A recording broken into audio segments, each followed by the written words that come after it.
Hello everyone.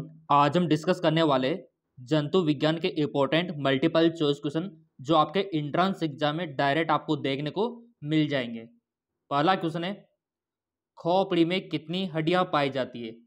How many bone are the school?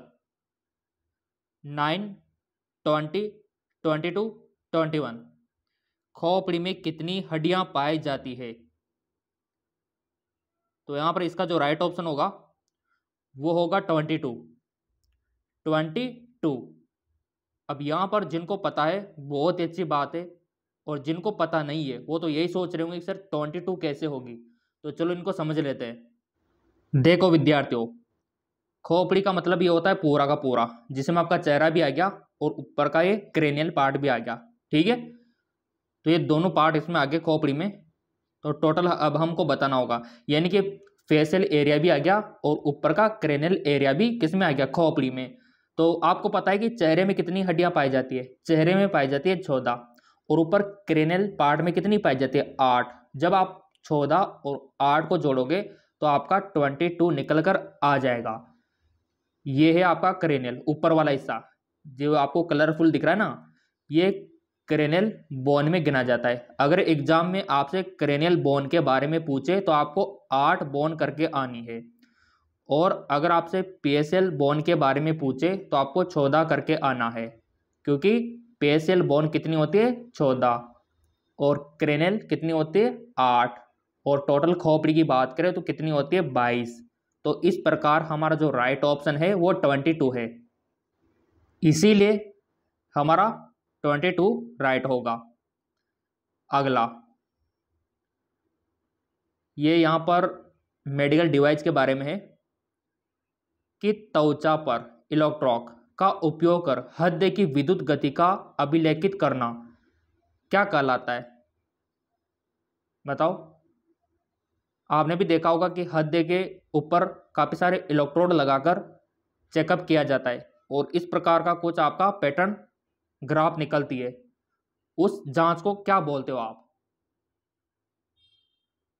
जिसमें हृदय की यानी कि हार्ट की जांच की जाती है, उसको बोला जाता है आपका ईसीजी। क्या बोला जाता है? ईसीजी। यह बोला जाता है ईसीजी। अगर क्वेश्चन घूम के इस प्रकार आ जाए कि मस्तिष्क के ऊपर इलेक्ट्रोड लगा के काफ़ी सारे अगर उसकी जांच की जाती है मस्तिष्क की, तो उसको क्या बोला जाता है? अगर मस्तिष्क का आ जाए तो आपको ईईजी करके आना है, अगर हृदय का आ जाए तो आपको ईसीजी करके आना है। दोनों में बहुत बड़ा अंतर है। चलो मैं आपको समझा देता हूँ। यहाँ पर जैसा कि आपने देखा भी होगा, आपके परिवार में किसी की जांच हुई होगी, इस प्रकार का ग्राफ बनता है, वो ईसीजी का पैटर्न होता है, ये वाला है ना।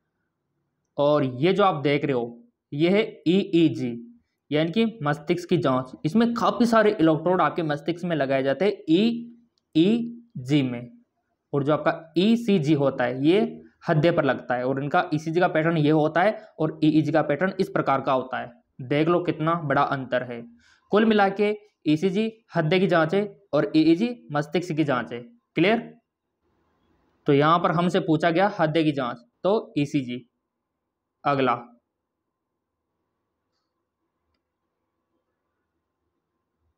कशेरुकी रक्त में सबसे प्रचुर मात्रा में पाई जाने वाली कोशिका है? The most abundant cell in vertebra blood.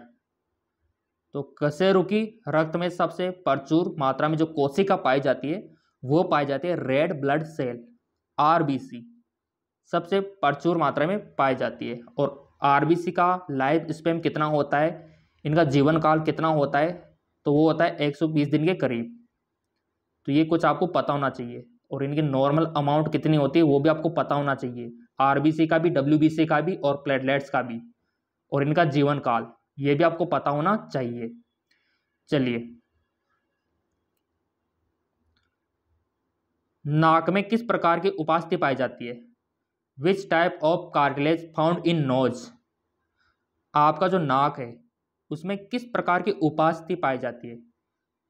उपास्थि यानी कि हड्डी से थोड़ी कमजोर वाली, जो जिनका मूवमेंट इजीली हो जाता है, यानी कि जिनको हम पकड़ के हिला सकते हैं जबकि हड्डी को नहीं हिला सकते। तो कौन सी कार्टिलेज पाई जाती है? तो हाइलेन कार्टिलेज, यानी कि हाइलेन उपास्थि पाई जाती है। और ये किस प्रकार की दिखाई देती है, चलो वो भी देख लेते हैं। ये होता है आपका हाइलेन कार्टिलेज आपके नाक में, तभी तो काफी मुलायम होता है ऊपर से, ठीक है, हाइलेन कार्टिलेज। क्लियर, चलो बढ़ते आगे की ओर। रक्त में CO2 किस रूप में पाया जाता है? In blood CO2 found in the form, कौन सी फॉर्म में CO2 गैस पाई जाती है, बताओ। ऑप्शन है bicarbonate, glycerol, haemoglobin, potassium carbonate. तो देखो विद्यार्थियों, एनसीईआरटी में आपने डायग्राम भी देखा होगा ना, तो भी आप इजीली कर दोगे। तो इसका राइट ऑप्शन होगा बाइकार्बोनेट, ठीक है, बाइकार्बोनेट, क्योंकि हमारा जो रक्त है उसमें CO2 बाइकार्बोनेट के रूप में पाई जाती है। चलो डायग्राम में आपको दिखा देता हूं। जैसा कि यहाँ पर आप देख पा रहे होंगे, ये आपकी कोशिकाएं होती है, ये आपकी ब्लड वेसल्स होती है, इसमें आपका ब्लड दौड़ता रहता है, ठीक है। और यहाँ पर आपको पता है कि गैसें एक्सचेंज होती रहती है और O2 CO2 का आदान प्रदान होता रहता है ना। तो यहाँ पर देखो आप, डिजोल है बाइकार्बोनेट के रूप में, CO2 प्लस H2 वही बाइकार्बोनेट आपको देखने को मिलेगा। तो बाइकार्बोनेट के रूप में डिजोल होती है। क्लियर, तो राइट ऑप्शन पहला वाला बाइकार्बोनेट। अगला, अपवहन यानी कि डायलिसिस सिद्धांत पर कार्य करता है। वर्क ऑन द प्रिंसिपल, कौन से सिद्धांत पे काम करता है? ऑस्मोसिस, या फिर एब्जॉर्प्शन, या फिर डिफ्यूजन, या फिर अवशोषण। कौन से सिद्धांत पे काम करता है अपवहन? और ये आपने पढ़ा है, 10वीं में भी पढ़ा है, 12वीं में भी पढ़ा है। तो आपका जो डायलिसिस वर्क करता है वो करता है डिफ्यूजन, याद रखना, डिफ्यूजन। एक होता है आपका ऑस्मोसिस, एक होता है आपका डिफ्यूजन। दोनों में अंतर आपको पता होना चाहिए। अब दोनों में क्या अंतर होता है, चलो उसको भी देख लो। देखो विद्यार्थियों, एक होता है ऑस्मोसिस, एक होता है डिफ्यूजन। ऑस्मोसिस में क्या होता है, आपकी सेमी परमेबल मेम्ब्रेन यानी कि अर्ध पारगम्य झिल्ली होती है इसमें, तो जबकि इसमें ऐसा कुछ भी नहीं है, ठीक है। इसमें हाई कंसंट्रेशन से लो कंसंट्रेशन का मूवमेंट हो रहा है, ठीक है। यहां से भी समझ सकते हो आप कि ऑस्मोसिस में सेमी परमेबल झिल्ली होती है, जबकि डिफ्यूजन में ऐसा कुछ नहीं होता। और यहां तक कि पूरा अंतर यहां देख सकते हो आप। टेलीग्राम फॉलो कर रखा होगा तो वहां डाल देंगे, कोई दिक्कत वाली बात नहीं है, और टेलीग्राम का लिंक तो नीचे दे रखा है। तो ये होता है डिफ्यूजन और ऑस्मोसिस में अंतर, इतना बड़ा अंतर होता है, देख लो आप। क्योंकि आपका जो डिफ्यूजन है ये ठोस द्रव गैस सभी माध्यम में होता है, जबकि ऑस्मोसिस आपका केवल द्रव माध्यम में होता है। ये आपको पता होना चाहिए। डिफ्यूजन एक धीमी प्रक्रिया है, ऑस्मोसिस एक तीव्र प्रक्रिया है। पूरा इसमें डिफरेंस ये रहने वाला है, डिफ्यूजन और ऑस्मोसिस। सो इसीलिए हमारा राइट ऑप्शन डिफ्यूजन होगा। चलिए अगला, मायोफाइब्रिल में एक्टिन प्रोटीन को कहा जाता है। In myofibril actin protein also called, बताइए। तो उसको कहा जाता है मायोसिन, ठीक है, मायोसिन कहा जाता है। और ये टर्म आपको पता होना चाहिए, एक्टिन क्या होता है, मायोसिन क्या होता है, जेड लाइन क्या होती है, एम लाइन क्या होती है। ये एग्जाम में डायरेक्ट बनते हैं आपके। अब यहाँ पर इनको समझ लेते हैं टर्म को, ताकि आपको याद रहे। देखो विद्यार्थियों, इस प्रकार की संरचना आपने एनसीईआरटी में भी देखी होगी, आपकी किताब में भी देखी होगी, ठीक है। तो ये जो संरचना है जो आपको दिखाई दे रही है, ये है आपका मायोसिन, ठीक है। और जो ऊपर आप देख रहे हो ये वाला, ये होता है एक्टिन। और ये जो ग्रीन ग्रीन देख रहे हो ये आपका ट्रोपोनिन, ठीक है। और ये जो है हिस्सा, ये आपका ट्रोपोमायोसिन। तो ये आपको पता होना चाहिए। ये जो रस्सी की तरह है ना, ये तो आपका ट्रोपोमायोसिन है। और ये जो आप देख रहे हो माला की तरह गोल गोल, ये एक्टिन है। और ये जो ग्रीन ग्रीन देख रहे हो हरे हरे, ये आपका ट्रोपोनिन है। और ये जो आप बैंगनी कलर में इस प्रकार देख रहे हो, ये आपका मायोसिन है, ये तो आपका क्लियर हो गया होगा। और ये आपका मायोसिन फिलामेंट होता है, ये वाला है ना। तो ये बेसिक नॉलेज आपको होना चाहिए, एग्जाम में पूछ लिया जाता है। अब बेसिकली होता क्या है कि हमारी मसल्स एक तो होती है रिलैक्स और एक होती है कॉन्ट्रैक्ट, यानी कि खिंची हुई। तो जब हमारी मसल्स रिलैक्स होती है तो ऐसा होता है कंडीशन, यानी कि एम्ब्लाइन होती है, ठीक है। और ये आपका मायोसिन है सही, ये एक्टिन इस प्रकार आता है, यानी कि ये तो है आपके रिलैक्स वाली कंडीशन। जब इसमें खिंचाव आता है तो ये सिकुड़ जाता है, देख लो आप, ये यहाँ पर कॉन्ट्रैक्शन हो गया, सिकुड़ गया, देख लो आप ऐसे, एक्टिन मायोसिन। तो ये भी आपको पता होना चाहिए। और जेड लाइन क्या होती है, जेड लाइन ये वाली, ठीक है, इतना सा आपको पता होना चाहिए। और दो जेड लाइन के बीच की दूरी क्या होती है, सार्कोमियर, ठीक है। ये जेड लाइन और ये जेड लाइन, सार्कोमियर। तो ये बेसिक टर्म है जो आपको पता होना चाहिए। आई होप आपको समझ में आ गया होगा और क्वेश्चन यहीं से बनता है। चलो बढ़ते आगे की ओर। तो इसीलिए राइट ऑप्शन मायोसिन। चलिए अगला क्वेश्चन, इनमें से कौन मस्तिष्क में विचारधारक हिस्सा है, which of the thinking part, आपको बताना है ब्रेन का थिंकिंग पार्ट कौन सा होता है, occipital, mid brain, fore brain या फिर हैंड ब्रेन। जिसे मान लो अभी आप सोच रहे हो कि एंट्रेंस एग्जाम देना है, अच्छा अंक हासिल करना है, नाम रोशन करना है, तो ये कौन से मस्तिष्क से हो पा रहा है, क्योंकि आप सोच रहे हो, तो ये हो पा रहा है आपका fore brain. Very good, fore brain, fore brain से पॉसिबल हो पा रहा है, ठीक है। अगला है आपका मस्तिष्क से रिलेटेड क्वेश्चन है ये भी, इनमें से कौन सा मस्तिष्क का सबसे बड़ा हिस्सा है, which of the largest part बताना है मस्तिष्क का।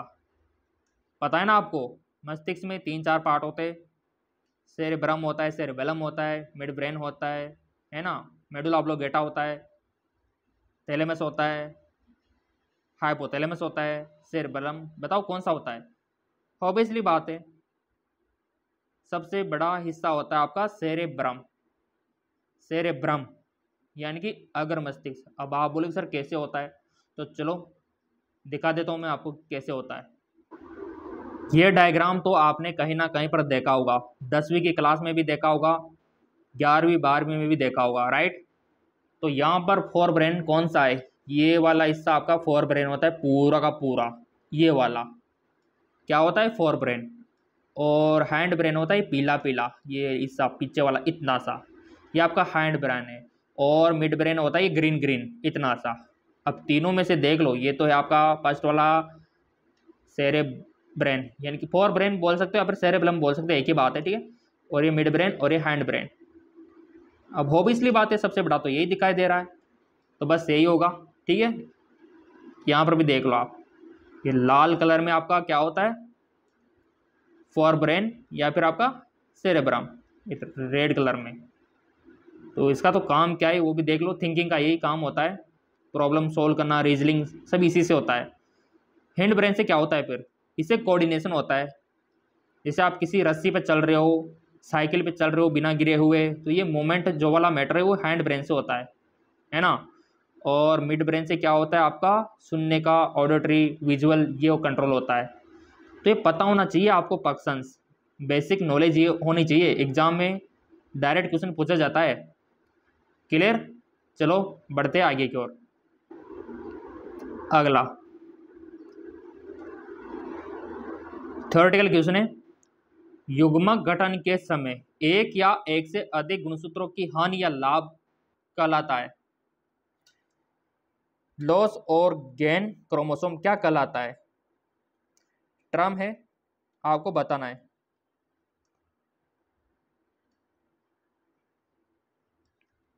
तो वो कहलाता है आपका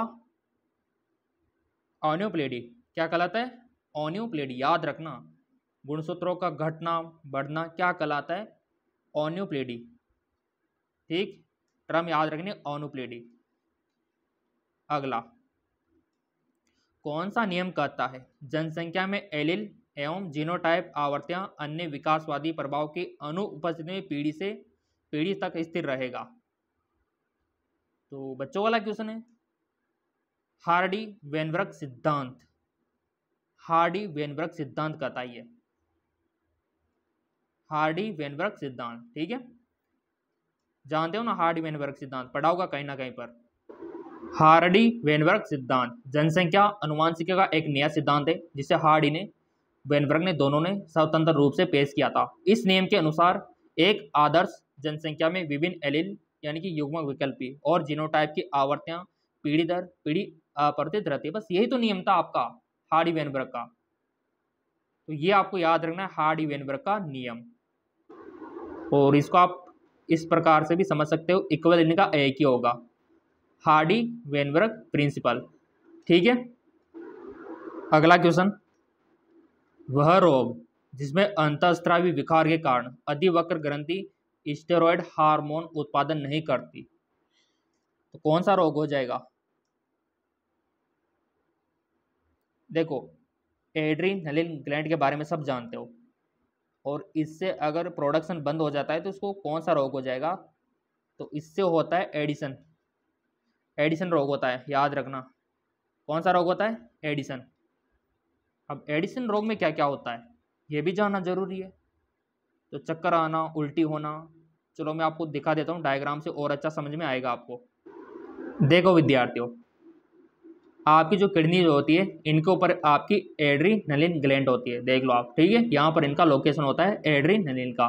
अगर इससे सिग्रेशन बंद हो जाता है तो ऐसे कंडीशन में एडिशन रोग हो जाता है। और जब एडिशन रोग हो जाता है तो उसमें आपको उल्टी, डायरिया, नोजिया, पेट दर्द काफ़ी ज़्यादा होता है इसमें। एडिशन बीमारी में पेट दर्द बहुत ज़्यादा होता है, ये भी आपको याद रखना है। इसके अलावा और क्या क्या होता है? इसके अलावा कमजोरी आती है, वजन घटता है, मूड एकदम ख़राब रहता है, थकान रहती है, उल्टी होती है। तो ये एडिशन बीमारी के लक्षण है, ये एडिशन बीमारी के लक्षण है। अगर ये लक्षण है तो समझो एडिशन बीमारी के लक्षण है। ठीक है, और भी देख सकते हो आप, यहाँ पर बीपी भी इसमें बढ़ जाती है, और स्किन यहाँ पर मटमिली टाइप हो जाती है, बुखार आता है। तो इतने सारे लक्षण होते हैं आपके एडिशन बीमारी के। ठीक है, चलिए बढ़ते आगे की ओर।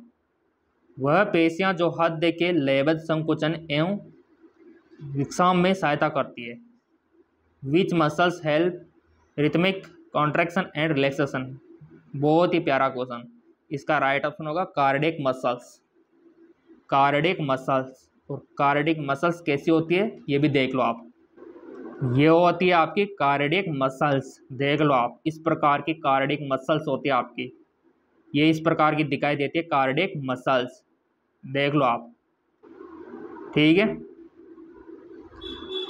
अगला क्वेश्चन काफ़ी इंपॉर्टेंट है, कौन सा सूक्ष्म जीव साइट्रिक अम्ल के उत्पादन में सहायता करता है? यानी कि कौन सा सूक्ष्म जीव है जिसके द्वारा साइट्रिक अम्ल का उत्पादन होता है? ऑप्शन है E coli, Lactobacillus, Clostridium botulinum, Aspergillus niger. तो इसका राइट ऑप्शन होगा एस्परजिलस नाइगर, ऑप्शन डी। यही वो सूक्ष्म जीव है जो साइट्रिक अम्ल का प्रोडक्शन करता है। कौन सा? Aspergillus Niger. और ये क्या होता है ये भी पता होना चाहिए, ये बैक्टीरिया होता है या फंगल होता है या वायरस होता है या फिर प्रोटोजोआ होता है? क्या होता है एस्परजिलस नाइगर? तो ये होता है आपका फंगस, याद रखना, फंगस। और इसकी संरचना कैसी होती है ये भी देख लो, जैसा कि आप यहाँ पर देख पा रहे होंगे, ये फंगस ऐसा होता है। ठीक है, जब माइक्रोस्कोप से देखा जाएगा तो इस प्रकार की संरचना इनकी दिखाई देती है, एस्परजिलस नाइगर की। इस प्रकार की संरचना माइक्रोस्कोप में दिखाई देती है, इस प्रकार की संरचना है ना। जैसे आपने देखा होगा कि जो प्याज के पौधे होते हैं उनके ऊपर आते हैं ना, उस प्रकार की संरचना दिखाई देती है इनकी। और ये आपका रहा फंगस। ठीक है, तो एस्परजिलस एक प्रकार का फंगस है जो साइट्रिक अम्ल का उत्पादन करता है। तो ये नाम तो याद रखना होगा आपको, एस्परजिलस। अगला, एंजाइम की निष्क्रिय अवस्था है, बताओ। क्योंकि आपको पता है कि एंजाइम की दो अवस्था होती है, एक्टिव और इनएक्टिव। तो यहाँ पर पूछा गया है इनएक्टिव फेज, इनएक्टिव अवस्था के बारे में। Isomerase, ligase, zymogens, lyases. तो देखो विद्यार्थियों, एंजाइम की जो निष्क्रिय अवस्था होती है उसको पुकारा जाता है जाइमोजेंस। क्या पुकारा जाता है? जाइमोजेंस। चलो इसको समझ लेते हैं डायग्राम से। यहाँ पर आप देख पा रहे होंगे इनएक्टिव और एक्टिव। देखो आप, एक्टिव फेज और इनएक्टिव फेज।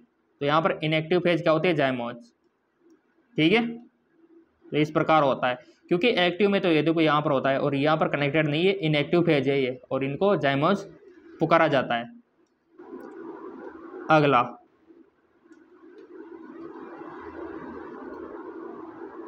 मधुमक्खी पालन, जिसको क्या बोलते हैं? एपीकल्चर में अनफर्टिलाइज यानी कि अनिषिक्त जो अंडे हैं किसके द्वारा बनाए जाते हैं? रानी द्वारा, ड्रोन द्वारा, या फिर वर्कर मक्खियों द्वारा? इनमें से कोई नहीं। अनिषेचित अंडे तो वो बनाए जाते हैं आपके ड्रोन द्वारा। ठीक है, ड्रोन मधुमक्खी द्वारा। ठीक है, याद रखना, ड्रोन मधुमक्खी द्वारा। अगला क्वेश्चन ब्लड ग्रुप से रिलेटेड है और क्वेश्चन बनता है ब्लड ग्रुप से। क्वेश्चन है वह कौन सा ब्लड ग्रुप है जिसमें प्रतिजन ए या बी के खिलाफ कोई एंटीबॉडी नहीं पाई जाती? कोई एंटीबॉडी नहीं पाई जाती। किसमें नहीं पाई जाती कोई एंटीबॉडी? कौन से ब्लड ग्रुप में नहीं पाई जाती एंटीबॉडी? बताओ, कौन से ब्लड ग्रुप में नहीं पाई जाती एंटीबॉडी? कौन से ब्लड ग्रुप में नहीं पाई जाती एंटीबॉडी ए और बी के खिलाफ? तो ऑब्वियसली बात है ए बी ब्लड ग्रुप में। अब आप बोलेंगे सर कैसे? तो चलो इनको समझा देते। तो इसके लिए आपको ये पूरा चार्ट पता होना चाहिए ताकि कोई भी क्वेश्चन आ जाए तो आप तुरंत बता दो। बहुत इंपॉर्टेंट है, यहाँ से कम 10-15 क्वेश्चन तो वैसे बन रहे हैं इस चार्ट से। तो ब्लड ग्रुप आपका ए बी ओ होता है। ठीक है, तो यहाँ पर हमसे पूछा गया था कि कोई भी एंटीबॉडी, तो यहाँ पर एंटीबॉडी वाला फोल्डर हमको देखना है। तो यहाँ पर हमको कोई भी एंटीबॉडी नहीं मिल रही। तो कौन सा ब्लड ग्रुप है? ऊपर देखो ए बी, तो आंसर भी तो ए बी करके आना है हमको। अब आपसे यूँ पूछ लिया जाए कि कौन से ब्लड ग्रुप में कोई भी एंटीजन नहीं होता, कौन से ब्लड ग्रुप में कोई भी एंटीजन नहीं होता, तो एंटीजन की बात करें तो ओ होगा फिर। ठीक है, तो ये थोड़ा ध्यान रखना आप। और ये भी याद रखना कि कौन सा ब्लड ग्रुप किस किस को दिया जा सकता है। सार्वत्रिक डोनर कौन सा है, सार्वत्रिक ग्राह्य कौन सा है, सब मैंने पढ़ा रखा है आपको। जिन्होंने एमकेएस एकेडमी ऐप डाउनलोड कर रखा होगा उनको पता है, और नहीं कर रखा है तो कर लेना, लिंक नीचे दे रखा है डिस्क्रिप्शन में। तो ये चार्ट आपको पता होना चाहिए। और हाँ, ये भी पता होना चाहिए कि ब्लड ग्रुप ए में कौन सा एंटीबॉडी होता है, बी में कौन सा होता है एंटीबॉडी। तो यही याद रखना, उल्टा रहता है। अगर ब्लड ग्रुप ए है तो एंटीबॉडी बी होगा, अगर ब्लड ग्रुप बी है तो एंटीबॉडी ए होगा। उल्टा रहता है, उल्टा। ठीक है, और ए बी हो गया तो दोनों नहीं होंगे। ठीक है, अगर ओ है तो दोनों होंगे, बस सिंपल। चलो बढ़ते आगे की ओर।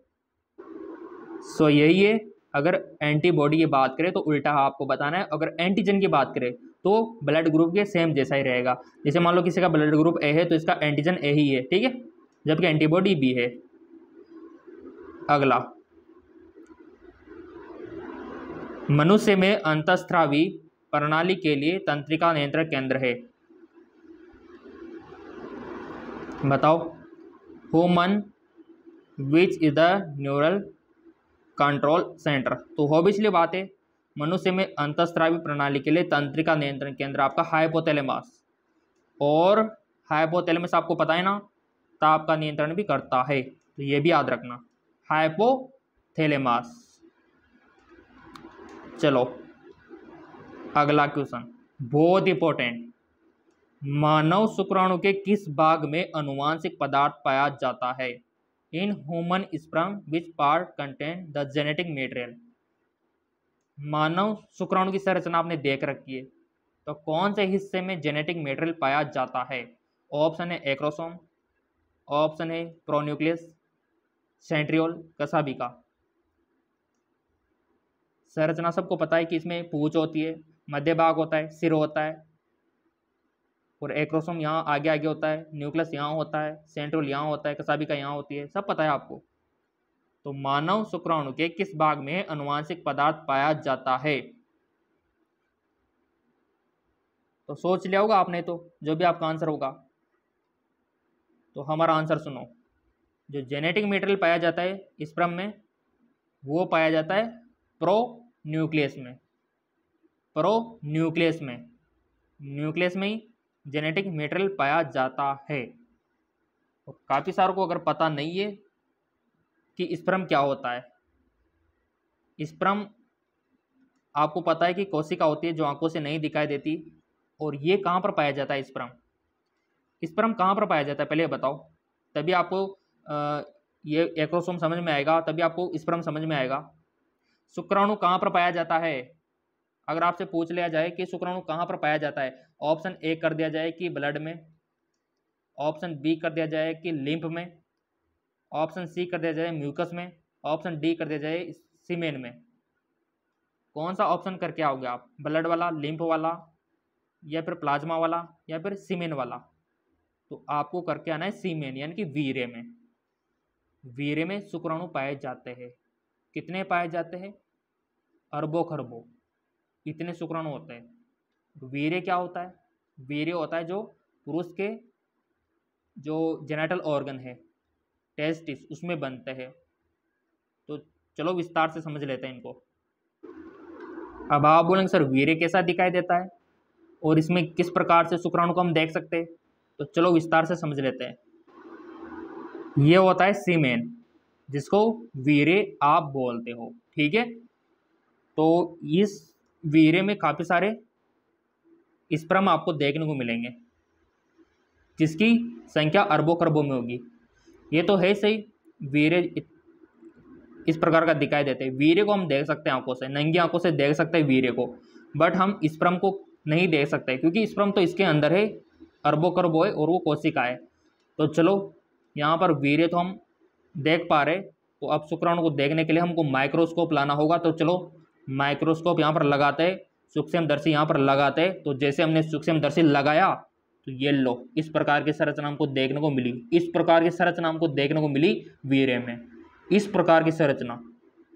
तो यहाँ पर आप देख पा रहे कितने सारे यहाँ पर मूवमेंट हो रहा है। ये कीड़े मकोड़े नहीं है। आप सोच रहे हो सर ये कीड़े मकोड़े है क्या? कीड़े मकोड़े नहीं है, ये स्पर्म है, शुक्राणु है, जिसे नया इंसान बनता है। और बनता है सिर्फ एक ही स्पर्म से, बाकी के स्पर्म किसी भी काम नहीं आ रहे। ओनली एक ही स्पर्म से नए जीवन की उत्पत्ति होती है। यह भी अपने आप में बहुत बड़ी बात है। तो यहाँ पर ये इस प्रकार से स्पर्म आपको दिखाई देते हैं माइक्रोस्कोप में। जब आप उच्च क्लासों में जाएंगे ना, मेडिकल फील्ड में, तब आपको देखने को मिलेगा माइक्रोस्कोप से पूरा का पूरा। तो चलो यहाँ पर किसी की संरचना हम देख लेते हैं, एक स्पर्म की। एक स्पर्म को यहाँ से निकाल लेते हैं और इनकी संरचना को देखते हैं। तो ये लो, ये संरचना है इसकी। आगे आगे का जो होता है वहाँ पर एक्रोसोम होता है, ये इसका न्यूक्लियोसोम होता है, ये इसका सेंट्रियोल होता है, ये इसका माइटोकॉन्ड्रिया यहाँ होता है, और इसका फिलामेंट ये वाला होता है। तो जेनेटिक मटेरियल आपके न्यूक्लियस में रहता है ये वाला। और जो फर्टिलाइजेशन यानी कि जो निषेचन होता है, यही तो पार्ट अंदर जाता है अंडाणु के।